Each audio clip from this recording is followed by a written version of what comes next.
అందరికీ నమస్కారాలు. యువ నాయకుడు, Telugu Desam party central general secretary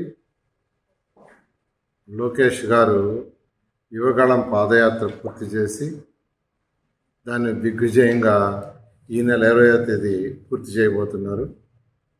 ప్రభుత్వం ఎన్ని అవరోధాలు కల్పించినా వారి తండ్రి గారిని, తెలుగుదేశం పార్టీ అధినేతని అరెస్ట్ చేసి జైల్లో 2 నెలల పాటు ఉంచిన ఎటువంటి జంకు బంకు లేకుండా లాయర్లతో మాట్లాడటం కానీ, కోఆర్డినేట్ చేయటం కానీ, రాష్ట్రంలో ఉన్న నాయకులు, తెలుగుదేశం నాయకులందరినీ సమన్వయపరచడంలో ఎంతో సమర్థవంతంగా చేశాడు. అంతేకాకుండా ఈ పాదయాత్ర ద్వారా ఈ రాష్ట్రంలో జరుగుతున్న అరాచకాలు కానీ, ప్రజలు పడుతున్న ఇబ్బందులు కానీ అన్నిటినీ తెలుసుకొని 2024లో తెలుగుదేశం ప్రభుత్వం రాగానే ప్రజలకు ఏం చేయాలనే ఒక పూర్తి అవగాహనతో ఈరోజు యువనాయకుడు తయారయ్యాడు.